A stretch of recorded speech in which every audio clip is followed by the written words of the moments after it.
This is Doc with Doc and Lefty. You're listening to us on webcast1live.com. We are here every Tuesday from 6 to 7 p.m. Thank you for tuning in today. Today, we have, of course, Lefty is here in the audience. Good evening. How's it going? Going all right. Good. How was your weekend? The weekend was all right. The week has been okay. It's nice to see you again every Tuesday at 6, 7. You know, I got to tell you, though, the big danger that we have today, I know that you're going to get into it, but I'm going to step on your intro a little bit. All right. We actually have a real live guest in the audience. Yes, we do. We had two real live guests 2 weeks ago, but it was just me, so it was a lot easier to kind of like ringlead that little circus that we had going on. You and I don't do well with guests, Doc. We don't. No, because we have a tendency to step on whoever brings the guest in. A little bit. Kind of like what we're doing right now. Well, but, you know, the good news about my guest is, one, he's a business owner, and two, he's a Second Amendment freak, for lack of a better term. His name is Mike Sporer. He owns JLM Gun Shoppe in Urbandale, which is right next to Brad Zahn's old store. Oh, good. So that's where he's at. Mike, how are you doing? I'm doing well tonight. How was your weekend? Fantastic. You think you can hold up against Lefty today? You know, I've debated a lot of liberals in my life, and I like my chances. Good. So, I didn't realize you were going to moderate this thing, buddy boy. Well, no. Well, what else am I going to do? That's am I going to say? That's right, Mike. That's a good. Absolutely, Mike. That's a good point. Did you like how I snuck moderate into his? He's always trying to accuse me of being a liberal or a moderate. And, I don't accuse you of anything. I would never do that. You accused me of being a jerk today on Facebook. I did not. You also called my brother-in-law an idiot. I didn't call him an idiot. That's true. All right, let's get on with the show, though. Let's get. See, this is what we do all the time. This is what our problem I'm having is. fun already. Well, you know, I'm going to give Mike a little bit of a background about you and I. Okay. We used to be neighbors, and Blake had this tendency to start shoveling his walk at about 10:30 at night, and I'd be out there, and I'd go, what's going on? So I go out there, and I'd help him a little bit, or I'll be doing mine, and next thing you know, we're arguing in the middle of the street. Neither one of us with the common sense to go inside, but we'd stand there till midnight, arguing in the street over these politics things. The weirdest thing about it is when he came up and introduced himself to me, he said, "Hey, my name is Dr. Pat Bertroche, and I hear that you're in law school." I'd never met him before. I didn't know how what kind of homework he'd done on me, and it was kind of creepy. Well, I'm a psychiatrist. I read minds. Fair enough. But we hit it off, and one of the things that we really sort of like to tangle about is the Second Amendment. Not necessarily, its practical application today, because in my opinion, that's fairly well settled. We haven't had any major gun legislation even attempted since the assault weapons ban got repealed, and we haven't had anything. And the D.C. Heller case was the first major Supreme Court decision on the Second Amendment since the 1940s. And so while today, when I was talking to Doc about this last week, when I kind of brought up, it would be kind of fun, because we started getting into it a little bit last week. What would be kind of fun to do with the Second Amendment is bring a couple of people in, one from each side. I had somebody, but he wasn't able to be here tonight, and kind of talk about sort of the philosophy of the Second Amendment. Not necessarily its practical application today, although I'm sure that we probably get into that at some point during the show. And so kind of like the underpinnings of the Heller decision, what the basis for the Second Amendment was, we think, what it is today, and whether or not there's any compromise. Oh, yeah, that all sounds good. That was a whole bunch of legal speak. I'm really trying to get out in front early. Yes, I see that. And, thank you for not using a whole lot of Latin. You're welcome. Because I didn't know if you were trying to call me a homonym or a hominid earlier. So I was kind of confused. They're not the same thing? I don't know, Mike. Are they the same thing? You're way out of my area of expertise. Is that it? It? I was a business major. All right. Well, let's start with a major victory today for gun rights advocates. Federal, I believe it was Federal Appeals Court, struck down the Illinois almost complete ban on any kind of personal weaponry of a gunpowder nature, and they struck that down. Do you know the ins and outs of that case? I don't. I know that Illinois is probably the most restrictive, has the most draconian gun laws on the planet. All right. So I'm glad I didn't hear anything about that. I've been very busy, since the election. I bet. The election has been very, very good to me. And, why has it been good to you? Well, the panic that the reelection of Barack Obama has caused among the gun owning community. Do you think he's really set against taking the weapons away? Oh, we'd love to. Well, he wrote all of those gun laws you're speaking of in Illinois. Yeah, he's the one who wrote them. He was the man when he was a state senator. Really? How many gun laws has he enacted so far during his presidency, Mike? How many gun laws? Yeah. They've done a lot of different things. Like what? Mostly behind the scenes. Really, laws? No. No, none? More policy through the ATF. Oh, there's been policy changes with the ATF, like a president's prerogative. But have they seized anybody's guns? Have they seized any guns? Yeah. Just the ones that they recovered from the murder scenes that they let go to Mexico. Okay. They seized those. Have they changed any gun laws at all? Well, they haven't had an opportunity. They haven't had an opportunity. Well, he's been president for 4 years. Yeah, but he passed Obamacare before he did anything. Yeah, he with was guns. very, very busy with Obamacare. Okay, so and we shoved that down our throat in his first 2 years, and then he lost control. He can't enact any. He can't enact anything. No. So we should be really worried about gun laws. Well, we should be. Yeah. Let me bust in here as far as seizures. They did seize a ton. I mean, multi-thousands of World War II vintage guns that were shipped in here. So they did seize that, and they're now, I don't know, in the secret vault where, Raiders of the Lost Ark have their stuff. Well, and they stopped the importation of any more of them as well. Yeah. So I think he did that by executive privilege. Is that how he did it? He did, and that's government property. Yeah, so that's one kind of seizure they did. Do they belong to private owners? They always have tradition. I'm sorry. Sorry. They always traditionally what has happened. The civilian marksmanship program has imported those guns. The lion's share of those guns are in Korea, and they've been there since the Korean conflict. And we bring them in 40, 50,000 at a time through the civilian marksmanship program for civilians to buy. And he stopped that. Okay. All right. Well, we're coming up on our first break. We will be back in about 1 minute. Again, this is Doc with Doc and Lefty. You're listening to us on webcast1live.com. We have Mike Sporer in today as our guest, and we're talking about Second Amendment rights. Mike has a gun shop out in Urbandale, right next to Brad Zahn's old store. It's called JLM Gun Shoppe. What's the phone number out there? 515-331-1577. All right, great. We will be back in 1 minute. Is this the 1 minute one, Frank? Or all right, we'll be back in 1 minute. Thanks everybody for tuning in. From the RE/MAX Real Estate Concept Studios, this is Webcast One Live. Drug and alcohol addiction slowly steals a person's identity, tearing away pieces of their life little by little, until one day it seems like the hope of a happy future is gone and there's no chance of getting it back. Here at St. Gregory Retreat Centers, we can assure you that there is hope. Our unique approach to recovery begins with the understanding that the dysfunction and damage caused by addiction can be overcome, not just dealt with. Don't let another day go by. Call St. Gregory today.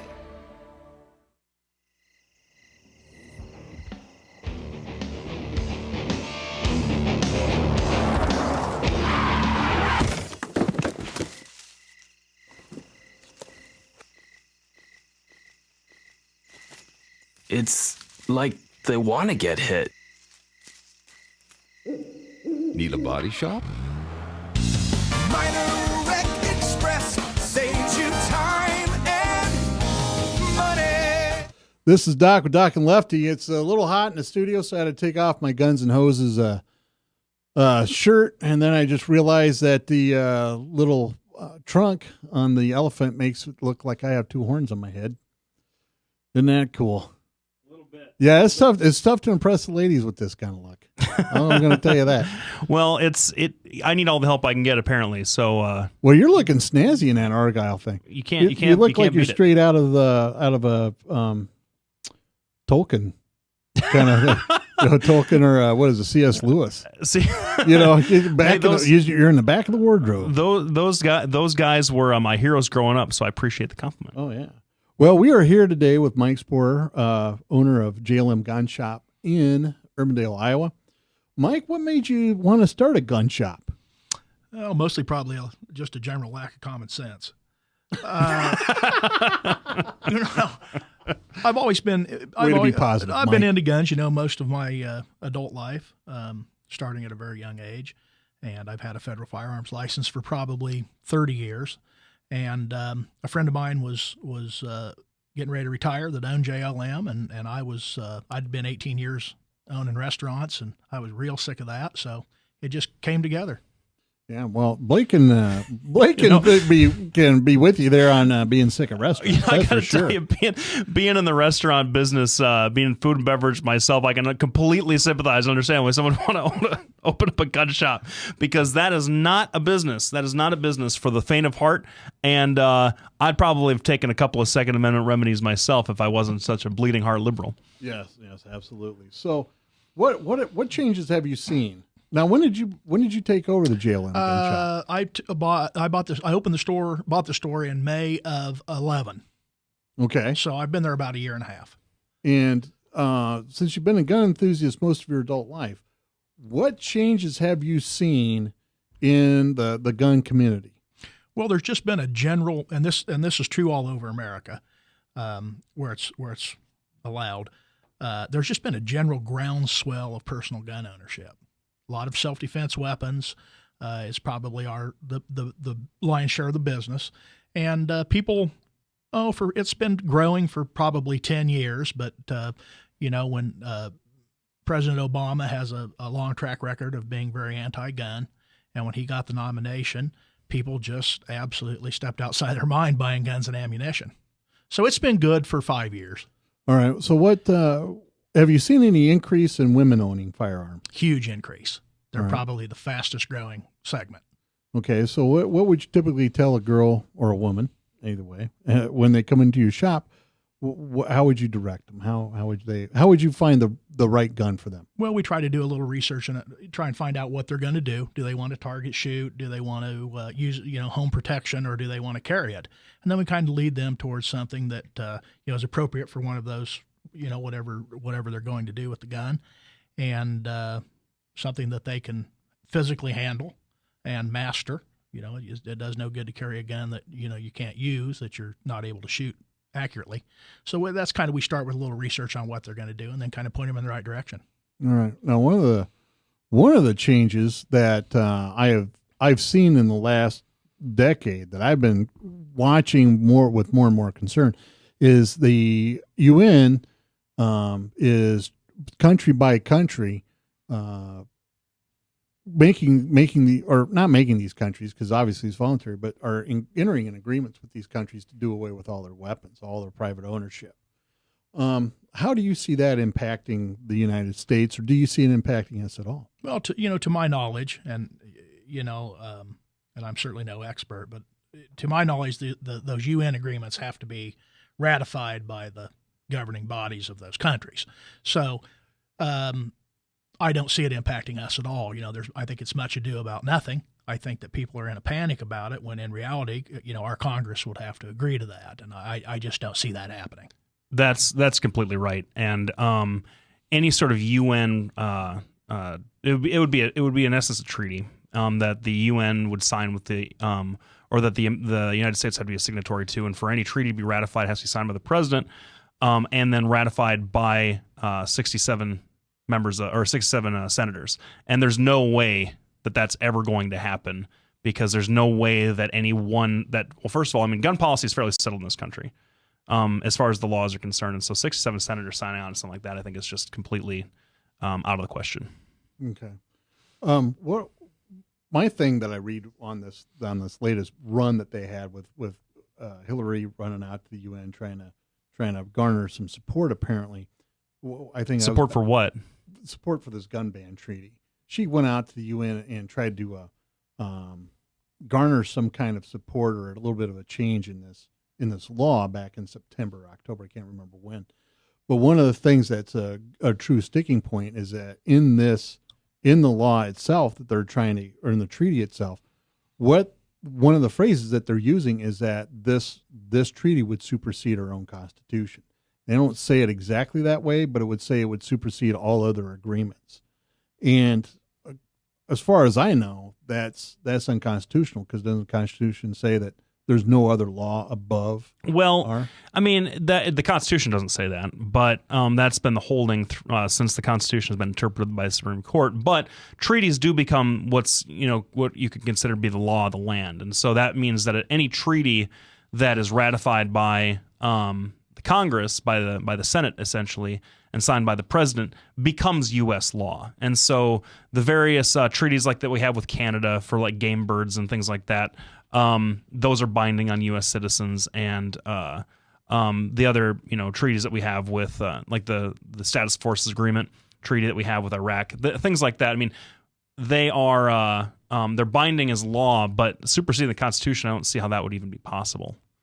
All right. Yeah, your garden variety treaty doesn't conflict with our Constitution, so that's probably a question that's probably something that's never been addressed. I don't think we've probably ever entered into a treaty that directly contradicted the Constitution of the United States. And I don't think it's even a partisan issue. I think that any language would be taken up by the councils of whatever president was in office at the time, and the general councils of any of the senators that would be on the committees that would be discussing and ratifying it. If any country or the UN body was so foolish enough as to say this replaces the United States Constitution ad hoc, I think that there would be a dull roar. Do you think a dull roar, Mike? There might be a full-blown shooting war. Yeah, it wouldn't be good. Whatever it would be. That wouldn't be good. So what do you think that there should be any limits on the weapons you're allowed to purchase? Yes, absolutely. All right. So what limits do you think should be on? I like the rules that we have now against automatic weapons, that govern the ownership of fully automatic weapons. There is a process for doing it. It's a lot of hoops to jump through, as well it should be. Because those can fall in, that's a weapon that could fall, that just, they're dangerous. All guns are dangerous. They are, but there are different levels. Just, and you could take that to its illogical end and say, well, should I be able to have a rocket launcher? In my opinion, no. All right. Well, I'm actually going to disagree with my own guest. I think you should be able to buy whatever it is that you want to buy, as long as you're going to be responsible for it. As long as you're going to be responsible. Define responsibility. Well, if it gets loose, right? Mm-hmm. Somebody steals it, or you don't lock your safe and there's a crime committed, you should be responsible for that. There is a certain amount of responsibility with owning things, just like your car. I mean, we talk about this a lot with, cars. If you own a car and you let somebody borrow it and they go out and they ram into something, you're still responsible for that vehicle. And I think the same kind of thing should apply here. If you have a weapon, then you should be responsible for how it is used. Let me ask you this question.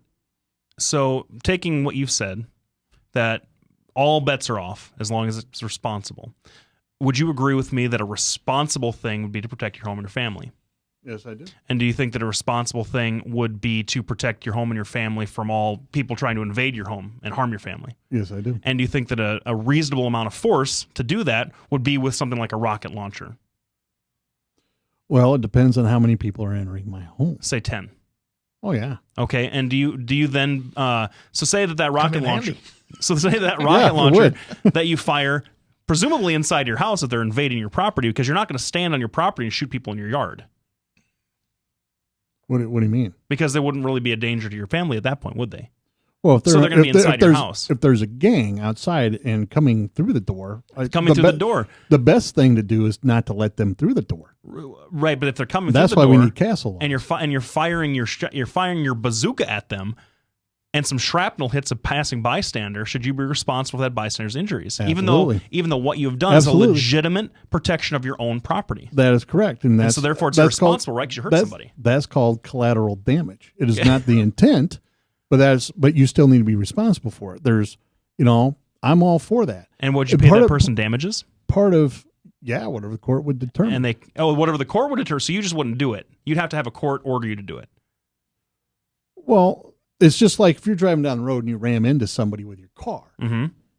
No, I'm not going to jump out and go, here's a $10,000. Did that person that was passing by have a bazooka? Because I feel like the liability would be fairly clear. Well, unfortunately, we have to stop this line of questioning because I'm in control. No, we'll come back. We'll come back to this. We're going to be back in 3 minutes. I want to see a pow on the No elephant. pow on there. There's no pow. I answered the questions. We'll be back in 3 minutes. We have our guest, Mike Sporer, who's with us. He owns JLM Gun Shoppe. Tomorrow, please give him a call.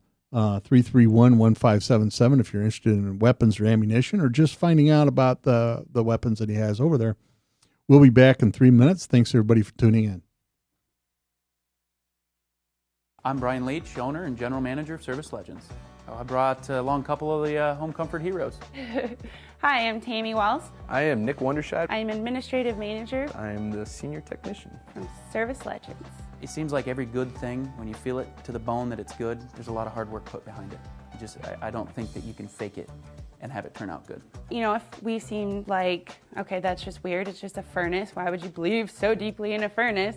It's not just that, you know, we want to show the world that you can have good service. Yeah, I mean, it's got to be, it's your home.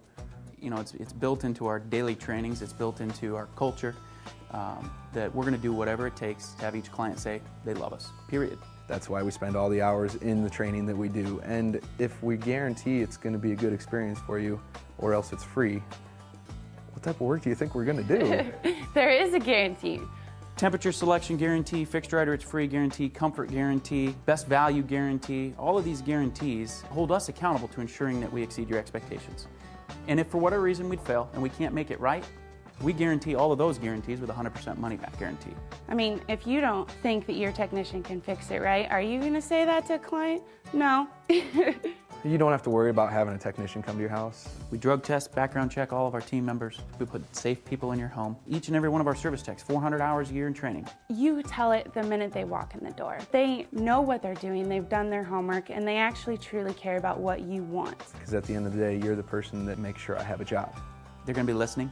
They're going to want to know what your challenges are. Then they're going to come and give you options, and you get to choose. If I'm there to help and I make it easy and painless, I did my job right that day. Well, when it comes to your comfort, safety, and your family, you know, you don't necessarily go buy the most expensive, but you get the most bang for your buck. Oh, it's worth it, because there's a lot of people that will find a way to get it to work right now and then leave and then come back, charge you again, and the cycle just repeats itself. So when I'm out there looking at the furnace, I want to find why it failed today. How can we change the part today with something that you're not going to have to worry about? Is it worth changing the part today? I mean, you can put a lot of money into a furnace. I can fix parts all day. There's good job security in that for me, but is it the right thing for you? I get a lot of the phone calls of after the technicians are there. They're just in awe. They're like, wow, you guys are great. I mean, I don't even know what to say. You guys are great. Everything you did was perfect. It was great. Keep going though, I like this. Just give us a try. I'm gonna take all the risk. I've got the time to make this right. I've got the support to make it right. Just check us out. And if you don't see the value in what we do, I mean, fixed rider, it's free or 100% money back. enough said. Welcome back. This is Lefty with Doc and Lefty. Doc has given me control of the show for a second. I think he's licking his wounds after that last thrashing that he took at my hands. But while we're here, we want to remind you that we got Mike Sporer with us, the owner of JLM Gun Shoppe in Urbandale. He's really kind enough to come on and put up with our tomfoolery. But Mike, I wanted to ask you a couple of questions because, before the show and during some of the breaks, we've been talking about kind of like our views of gun ownership and as I suspected, being two reasonable people, that you and I would agree on a few things. You said during the break that you didn't really trust or believe in the full extent of the Castle Doctrine. I'd like you kind of expound on that for our listeners. Well, I think the Castle Doctrine in its purest form, and the people that seem to want to promote it, certainly in this state, it's kind of a no questions asked. If someone's in your home, you can use deadly force. I don't think that's reasonable. I don't think that's a good thing. What I do believe, and what we need to do away with in this state, is the duty to retreat, and we certainly need to do away with it in your home. I guess I wasn't aware that there was a duty to retreat in the home. I know that there's if you can find a safe means of retreat, like in a bar fight or something, then you absolutely have a duty to kind of back away or use reasonable force in defending yourself to the extent that you don't become the aggressor. But in the home, I didn't think that in Iowa there was that duty to retreat. Maybe I'm just ignorant of that part of the law. Well, in Iowa, it is the duty to retreat, but what it also says is that you need to be in fear for your life. Mm-hmm. And that creates a ton of gray area. Me being, I'm a 270-pound man, me being in fear for my life would be a way different test than a 110-pound woman. So it's there's a lot of gray area, a lot of ambiguity in it. And that's and maybe our legislature can kind of tighten up some of that language. But here's a question that I wanted to talk to somebody about who is a gun owner and is a proud gun owner. And it's sort of like I don't want to be misunderstood. It's something that we talked about last week's show. Not the culture of gun ownership, but the sort of the culture of conceal and carry. And I'll just kind of preface my question to you really quickly. I had a friend of mine when I was in law school who was really a big advocate for conceal and carry. Thought that was really a good safety precaution for people. That was really a good way for if you thought that someone else had a gun, if you were carrying a gun, you thought that someone else is carrying a gun, then sort of the mutually assured destruction that you wouldn't fire on the other person. My response to that has always been, and we can kind of go back debate that a little bit if you happen to disagree. My response to that has always been, well, that just means that I'm going to shoot faster. Like if I see you and you look threatening to me, rather than sort of talk to you, if I think that you have a gun and I think that you might use it, rather than show my gun, I'm just going to try and outdraw you. And to me, that, taken to its illogical extreme, means that there be chaos. That means that everybody be shooting everybody. Mm-hmm. And so I just kind of want you to respond to that concern. Well, I think that, again, that is one of those, much ado about nothing. That was what the people that argued against the changes in our concealed carry laws a year ago in January, blood in the streets, Mm-hmm. OK Corral, Wild Wild West. Well, as usual, none of that has come true. In fact, I've been around this all my life. I read about it extensively. I don't know of any cases where two concealed carry weapons permit holders ever had a gunfight. Someone sent me an email the other day, and it's very, very true. The only way to get shot by a concealed weapons permit holder is to point a gun at him. Sure. So people with concealed weapons permits, they've gone through all of the processes they're legally able to obtain it. And it's a fairly extensive background check. So they're really not getting in the hands of too many people that shouldn't have them. And secondly, and I talk to literally dozens of these people every day, incredibly responsible, hardworking, segment of society. And so in that instance, you would then agree, and this isn't a political statement at all, that there is common sense legislation that can be employed to permit something like conceal and carry and yet still protect the public. I absolutely believe that there should be a background check. Mm-hmm. I liked the old law where you had to qualify with the weapon. In fact, I used to be an instructor, and we qualified dozens of people every month. Some people just simply weren't able to do it. Is that still in the law, or has that been taken out? No, that's out of the law. You don't have to shoot. I liked that, but every little step that we take, putting in, well, you have to do this, you have to do this, you have to do this. We are obviously we're getting further and further away from our constitutional right to carry a firearm. What do you think would be the red line, or have we crossed it already, in your opinion? In terms of what? In terms of just gun legislation, gun ownership. No, we haven't crossed it. No, Okay. We haven't crossed it. I think that we have literally hundreds of gun laws. They work well when they're applied. None of them, in my opinion, seem to be unreasonable until we get into these jurisdictions where they just tell you can't have it.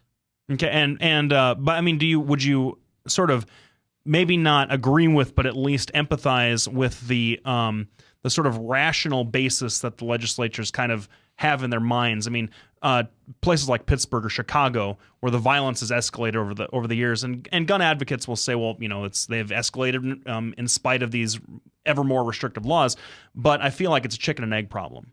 And so you have a legislature that sees violence and thinks that, we need to get rid of the guns, but the violence doesn't change. And so you have the NRA come in and say, well, see, you can't get rid of the guns. And do you feel like at least like the legislatures are at least trying to do their duty, and they're caught in sort of a rock and hard place? What they are is they're misguided. Okay. They're misguided. If you look at, and this is just a statistical truth, it just can't be debated. Where personal gun ownership is high, legal personal gun ownership is high, violent crime is usually pretty darn low. And we've seen this groundswell of personal gun ownership in America over the last 10 years. And just coincidentally, according to the FBI studies, violent crime is in a constant decline. It's 2011. It was 3.8% lower than it was even a couple of years ago. An armed society is truly a polite society. And the real kicker with that is usually when you have an economic downturn like we've had, crime does rise. And this is the first time, I believe, that they have shown that crime hasn't risen during the during this crisis. If this financial crisis, it was so bad no one could buy a gun. Yes, yeah. Oh, they've been buying guns. All right, you get a pal for that one. Here's what I like to say. All right, if you're a criminal and you're walking down the street looking for a house to break into, are you going to break into the one with the big NRA sticker in the window or the Obama peace sign? I'm going to shoot where are you going to take your chances? It depends. Is the guy with the Obama peace sign some 6'2", 270 pound dude? Even if he doesn't have a gun in his hand, probably gonna leave him alone. If the NRA member is some 110 pound woman who I might be able to crack a shot off first, well, I think that criminals in that hypothetical sort of go. They do a cost benefit analysis. It's all economics, and that's the thing that when I talk to people who are, real sort of gun advocates, and they talk about, well, you need guns to help prevent violence, and I agree with the statistic, obviously, because I've looked at those myself. The FBI is meticulous at that sort of stuff. Absolutely. Yeah. And so what I always kind of come back to is it heightens the danger of something happening to have a lot of loose guns around, because if someone's going to rob you, they're not going to take, unless they're a psychopath or a sociopath or someone who enjoys killing just for killing's sake, in which case no one is safe ever. They're not going to kill you just to get your stereo, because that heightens the danger for them, and it increases the risk of them getting caught. And so I think that if we looked at it from an economic standpoint, a lot of the sort of we need to protect our own with a gun to protect our property is just sort of, like you said, not a lot of there. Much ado about nothing. All right. Now, that was a great segment. Thanks for Mike and Lefty to ace me out of it. That's okay. I felt like I was a little left out of the last one. No, all right. No, I'm just clowning around. We're going to take a quick break. We'll be back in a minute. We're going to continue with this very same discussion because I have some interesting statistics about what you guys were talking about. When we come back, we'll visit more with Mike, who owns JLM Gun Shoppe. Give him a call if you're interested in purchasing a gun or just want to find out more about a weapon that would fit you. His number is 331-1577. You're listening to Doc and Lefty on webcast1live.com. We'll be back in 1 minute. From the RE/MAX Real Estate Concept Studios, this is Webcast One Live. Whether you're 10, 25, 50, 80 years old and beyond, everyone needs to live within their means. I'm Tom Coates with Consumer Credit of America. For almost a quarter of a century, we've helped people of all ages learn to manage their personal finances to benefit them far into the future. When problems arise, we've got the experience you need to make those debt problems go away. Got financial problems? Call Consumer Credit of America. If Tom Coates from Consumer Credit of America was your personal webmaster, Tom would filter out all bad debt emails. If Tom was your mailman, you'd never get any debt reduction junk mail. If Tom Coates was a lineman, he'd block any phone calls offering to reduce your credit card debt. Hi, I'm Tom Coates with Consumer Credit of America, and we're still your best choice for credit counseling. We're local, we're accountable, and we can do more. You make the call when the time's right for you. When it comes to competition, there really is none for Consumer Credit of America. This is Doc with Doc and Lefty. You're listening to us every Tuesday from 6 to 7 p.m. on webcast1live.com. Lefty is with us today in the studio as usual. He's kind of like a, bad fungus. No matter what you use on him, he just doesn't go away. And then we have Mike Sporer, who's with us. He's has JLM Gun Shoppe. It's out in Urbandale. His number is 331-1577. His business is right next to Brad Zahn's old hardware store. Give him a call. Now, before the break, we were talking about how you two guys think that, increased gun ownership really doesn't help prevent a lot of violent crimes. Oh, I didn't say that. I don't think that I said that either. No, I think it absolutely does. He said he said an armed society is a polite society. Yes, I agree with that. I was just saying that I feel like it could heighten the danger of like that armed robbery wouldn't become armed robbery if we didn't have arms. And you see what I'm saying? I don't disagree with the statistics at all. No. Okay. Well, then I misunderstood. See, I need to pay attention.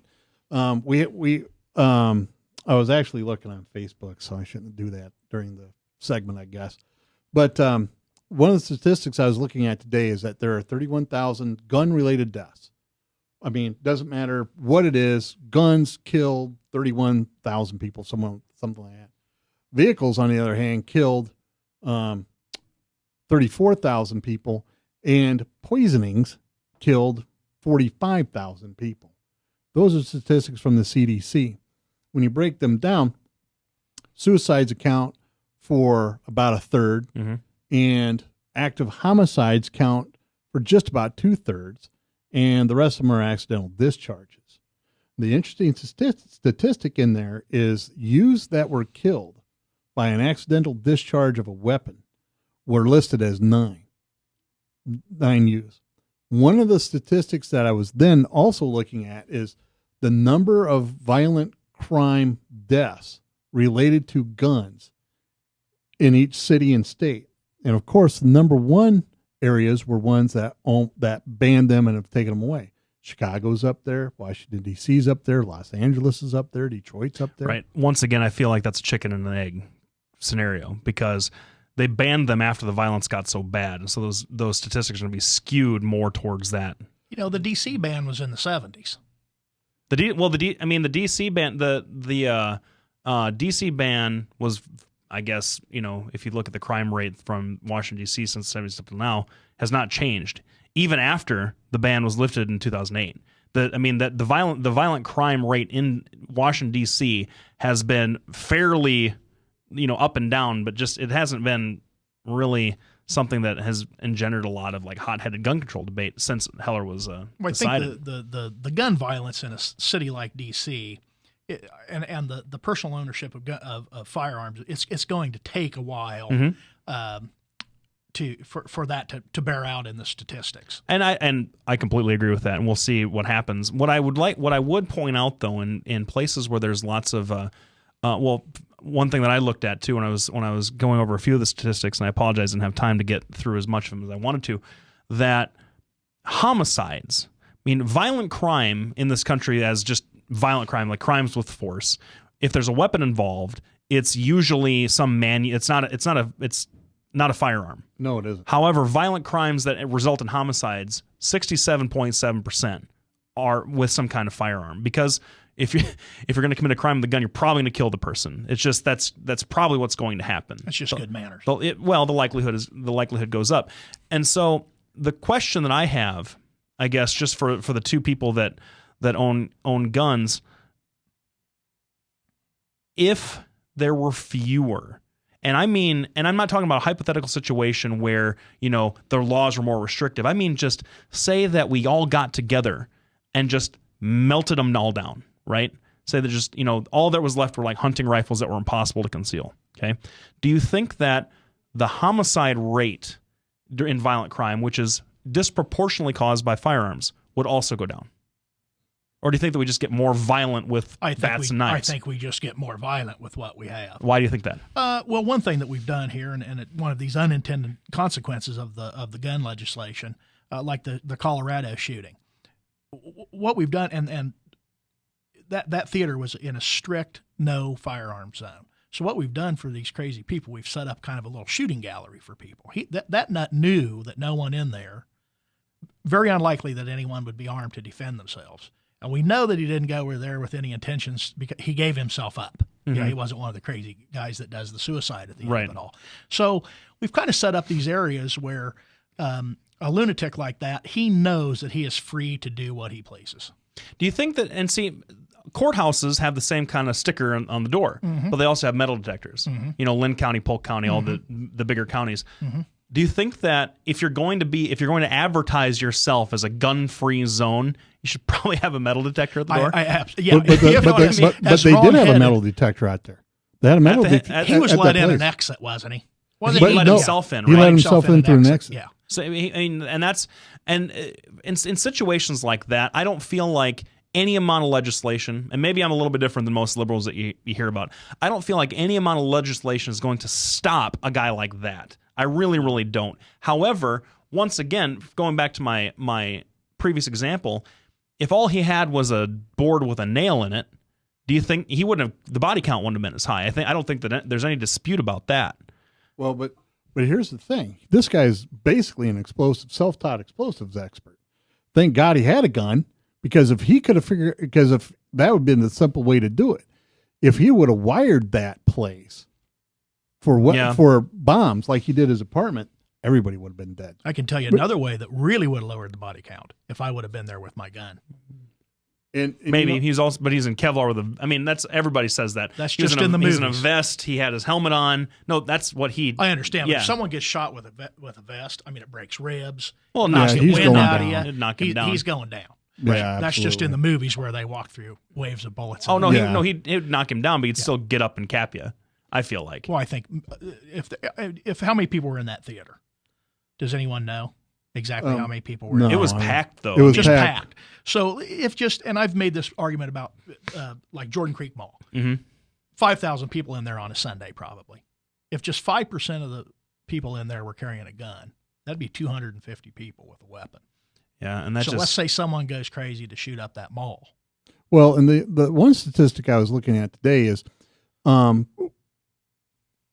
mass shootings, which is what we're talking about, is the scary thing lately. In mass shootings, I think an average of 12 and a half people die if there's nobody that has an arm, that has a weapon within, I think they said 1,000 feet. And within 1,000 feet, if a person has a weapon, the death toll from those mass shootings is 2 or less. And so having a weapon there does prevent mass shooters from killing more people. Right, but if they didn't have the guns, that's the gun control argument. If those guns were harder to get, if like gun shows and sort of like where you can go wholesale and pick up where a lot of those folks don't have as tight paperwork, where the 5-day waiting period is a little bit more lax at these big fairs and stuff, which happens. I'm not saying that any responsible gun owner or gun shop would ever do that, but there are some irresponsible ones. That's where a lot of these guys get these weapons. And so I feel like if there was if those were sort of, I don't know, my personal view, and you know this about me, about my pacifistic sort of tendencies, although I do like shooting guns. I do. It's fun stuff. And I'm pretty good at Just it, good actually. You can ask a couple of guys I went trap shooting with how good I am at it. The thing is, there's this gut reaction that I have to hearing 250 people armed at Jordan Creek Mall. Is that the kind of society we want? I don't feel like I want to walk around feeling guarded by people I don't know. Well, let me yesterday. Now, I have an apartment in Odessa, Ukraine. Yep. And just down the street from where I live. Now, keep in mind, Ukraine doesn't produce any weapons. They buy everything their army buys everything from the Chinese or the Russians or somebody else. They have zero manufacturing for weapons, for gunpowder weapons. For the most part, there's no private ownership of weapons. If I wanted to go hunting with a guide, I would have to go through a year-long process for a permit just to be able to fire that gun. Mm-hmm. It's virtually unheard of to have a gunpowder weapon over there. There's a bar, Bellini Bar, right down Richelieu Street, which is 4 blocks from where I am at. And I've been in that bar. There's an argument over girls. You know how guys get about girls. These 2 idiots leave, come back, and they bring back a weapon. And they proceed to shoot 2 innocent bystanders and 6 other people standing around. Now, if a person in Ukraine that has no manufacturing and private ownership is outlawed virtually, where are they getting the guns? Kingston, Jamaica. Jamaica has one of the highest rates of violent crime and homicide, and it's an island. Yet, with the added bonus that it's completely restricted, only about 1% of the population would ever be able to qualify for owning a gun. Yet they're in the top 5 of all violent homicides per capita in the world. So I don't think melting down these guns is going to eliminate the problem. Well, if you melted down all of them, it would. Well, but that's That's what I'm talking about, though. That's you, the idea. You gonna load them on your unicorn? Yeah, I might. You know, I might. Well, he is a virgin. That can't be done. What I will suggest, though, give is me a that, pal for that, Ryan. That there's very little. I think that's more. I think Mike's was better. Yours is just not true. At least when I zing you, it's factual. What I will say, though, is when that these correlation. I don't think that there's actually a correlative relationship between these places, these strict gun laws and violence. I mean, I feel like you could make the argument that Kingston, Jamaica has a high crime rate because it's economically deprived, not because the laws are really strict. Well, but the bottom line is getting rid of the weapons down there isn't going to solve anything because they're an island. They've already tried to take all the weapons. They're still getting them. Now, on that note, we're going to be back in a minute. Thanks, everybody, for tuning in. We're going to listen to commercial. When we come back, we're going to talk about Kent Sorensen and his death penalty that he's going to try to reintroduce. This is Doc with Doc and Lefty. You're listening to us every Tuesday from 6 to 7 p.m. on webcast1live.com. Thanks for tuning in. We'll be back in a minute. From the RE/MAX Real Estate Concept Studios, this is Webcast One Live. Drug and alcohol addiction slowly steals a person's identity, tearing away pieces of their life little by little until one day it seems like the hope of a happy future is gone and there's no chance of getting it back. Here at St. Gregory Retreat Centers, we can assure you that there is hope. Our unique approach to recovery begins with the understanding that the dysfunction and damage caused by addiction can be overcome, not just dealt with. Don't let another day go by. Call St. Gregory today.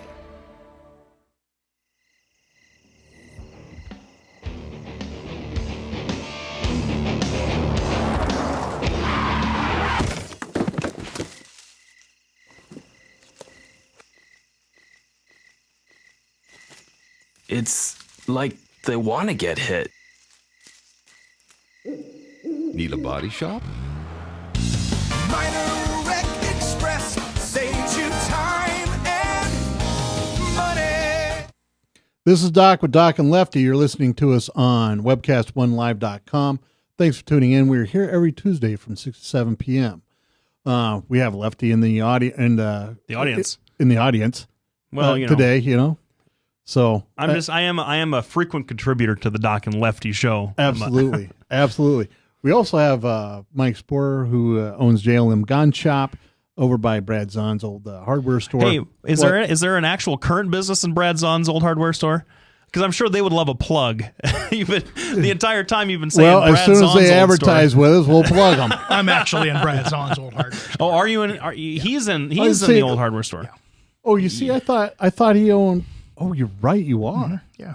See, I thought Never Express mind. Fitness was in there. I thought he was they're actually on corner. the end. No, Brad was in That's right where I am. You're right. I don't know how Anyway, he got he's all in that Brad stuff. Zahn's old hardware store. Well, fantastic. Now everybody knows where it is. Absolutely.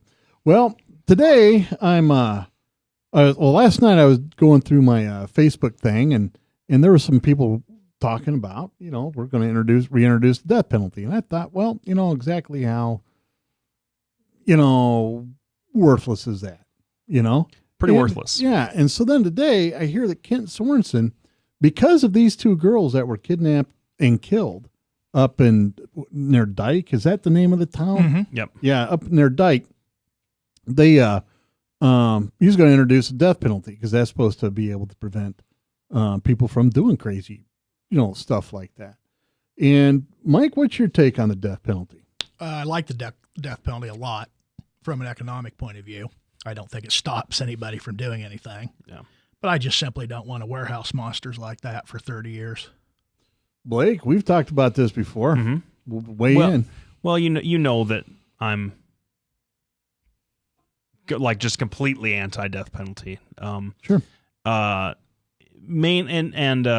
Essentially, from the unicorn fairy dust land of not reducing human beings to economic values, to me the death penalty is state sanctioned murder. There's not a whole lot that I can say that really conveys my feelings any clearer on that. And it doesn't prevent violent crime. I don't think that there's been any sort of argument about that in the last 40 years. Well, that's true. And my issue with, I would agree with Mike. I think that if liberal lawyers didn't, rack up the expense of endless appeals and endless all kinds of stuff, that, it'd be a lot cheaper to house these guys. It would be, but darn those constitutional rights, Mike. Right, Mike? Well, but it's the manipulation of the Constitution. The Constitution. How so?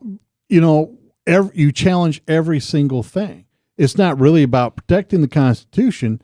It's about, doing away with something you don't like by manipulating the Constitution. Oh, I don't know about that. I mean, I think that that my good friend and our mutual acquaintance Ted Sporer would agree with me on this one, that if you have a legitimate grounds for appeal, and there are tons of people who can just wax poetic about whether or not it's a legitimate ground or not, but there are things recognized in the Constitution and the Supreme Court's interpretation of the Constitution that allow these appeals to go on. You have your trial conviction, you have your direct appeal, then if there's new evidence or some sort of post-conviction relief action where the lawyer from your first appeal was not competent, it goes on and on and on. But I think that why courts are willing to hear a lot of those appeals has been this steady progression towards phasing the death penalty out. And you don't just see that in this country, you see that worldwide, that countries are less and less comfortable executing their citizens.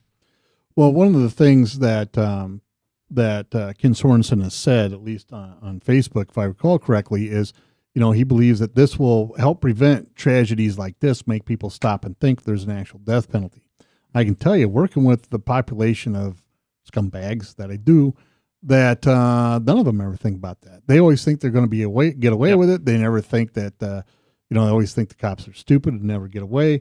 That they're smarter than everybody. Yeah. Now, one of the things is I don't think I would necessarily support a death penalty, but I think I would support the death penalty in cases where, there's DNA evidence. What do you think, Mike? I agree completely. I think with DNA, with DNA being what it is today, and a lot of the appeals that have been going on in the last 20 years is because of, sometimes they got the wrong guy. Absolutely. Down south of the Mason-Dixon line in the 50s, they just picked out the first black guy they could find. So we got to be very, very sure about these things. So yeah, I agree completely. It's not a deterrent. I don't think anybody can. I think that's just a ludicrous argument. People that are driven to kill, especially children, I don't think they're thinking about the death penalty. No, and there's no stopping them. That's the thing. If you as a psychiatrist, you can speak to this. Like there are folks out there who have, through some sort of combination of their environment or their genetics or whatever, are hardwired to kill, and they're hardwired to kill certain types of people, depending what their preference is, and no law, no gun, well, maybe a gun would, but no legislation or threat of violence is going to deter them from that goal that they have. That's just kind of how crazy people are. I think if DNA determines, if we catch the person that killed those two little girls and DNA evidence proves us beyond a doubt that they're the people, I'm a huge advocate of the death penalty. Yeah. No, I'm just, even then. Really? Yeah, even then. It's not, I'm not trying to be callous towards the families of the victims. It's just in that particular instance, it's just that if the rule of law is supposed to be set in place to deter people from taking out their own private acts of revenge, then the state acting out its own sort of like revenge on a particular person, I don't feel like it makes the families feel better. Maybe some people it does, but overall I don't think it does. I think that they'd rather just it never happened in the first place. And death upon death upon death is no remedy, in my opinion. Well, let me take this a slightly different direction, because I deal with this population all the time too. If these guys, let's say Tex Watson, you guys know who Tex Watson is, right? Sure. Right? You know who he is? Mm-mm. Charles Manson's main killer. Oh, sure. Yeah. He supposedly did all the killings. He supposedly did. I'm not quite sure he did, but he claimed he did. Yeah. Here he is with a gene set that none of the rest of us really want procreated, right? Mm-hmm. You don't want, nobody, not even his kids would want to be the son of Tex Watson or the daughter of Tex Watson. there is a gene somehow that kicked in that made him want to kill and over and over and over in the most hideous and violent manner possible. Tex Watson, not only did he start a church, he got married and had 4 kids. If he had been executed, we wouldn't be having his genes floating around. Yeah. Have his kids killed anybody? That doesn't matter because sometimes it skips a generation. I deal with that all the time. People that genes, they always talk about, in the Bible, begetting, Right. There are certain traits you pass on. Aggression and violence is one of them. Right. But then also in the Bible, it talks about the sins of the father being visited upon the 7th generation. And that's not our law, though. So, I mean, and that's the thing. But it's a very practical application. You can get rid of a lot of these guys that are impregnating all these kids, all these women. Because part of the thing that I see is these women come into my office being impregnated by these scumbags, and their kids are all screwed up. And they're going like, well, I don't understand why your kid's all screwed up. Well, they get screwed up because of his genetics. You procreate with a scumbag, don't be surprised when you get a scumbag. I thought that the conservatives didn't like eugenics, Doc. Well, that's what it sounds like to me. That's not necessarily eugenics. Eugenics is trying to create a super race. I'm not trying to create a super race. Aren't you trying to breed out the killer gene? Isn't that? Should we just leave that up to the fates? Well, you actually think that these people who are in jail after these horrific crimes should be allowed to procreate? Do you think they should be allowed to have conjugal visits? I don't think a lot of them do. But a lot of them do. Like a lot of them do have visits. Tex Watson, we just got done talking about him. He started a church. Has he been reformed? Yeah, he's been reformed. They didn't reform that gene. That gene doesn't count. I mean, but you and I, when you talk about the criminal justice system, you and I agree on this one that if you take your punishment, then it's like it never happened. You and I are big advocates. You are big proponents of that, and so I feel like if and also just to kind of like bring it back down to reality. I mean, serial killers and people with these genetic defects who go out and kill people in large quantities are a vast minority of the violent prisoner population in this country. They just, the people that kill in this country are more likely hotheads or did it because they caught somebody cheating or because they they tried to steal something valuable and didn't get away with it. Didn't get paid for their crack. Right, exactly. Now let's go over some of the things that are going to be happening this weekend. Do you have a list handy? Oh, yeah, I always do. Well, there's a couple that I want to go over. One, Kim Schmidt, Republican supporter extraordinaire. I remember him. Yeah, is having a birthday today, so happy birthday to Kim. Also, Morgan Hart, a local female comedian who is funny as all blazes, is doing a show December 21st. And so go out, Facebook, Morgan Hart, Hart. Find out where her show is because I don't have my Facebook up for some reason. And go catch that show. The Des Moines Social Club has some exciting news. They're going to be announcing that tomorrow. So keep tuned on Facebook for that. You ready, Blake? Or? Oh, I just handed something here from our good friend Ed Simmons. He wanted to point out how sort of an interesting coincidence while we were talking just now, a gunman just opened fire at a mall in Oregon, and that's not good news. That's really awful. And we were just talking about what happened at a mall, and being that it's Oregon, it's pretty likely that there's a gun-free zone at that mall, which It's really a horrible thing to think about. But because this is the Doc and Lefty show, we don't like to go out on these sour. We've done that. This will be the third week in a row. Notes for crying out loud. People killing, people dying, people hurting, even crying. People tune us out at the last 5 minutes. That's it's just because it's a downer. It's a nice intellectual conversation, and then downer. But no, I've got my good friends from It's Complicated have a couple gigs coming up that you should definitely check out.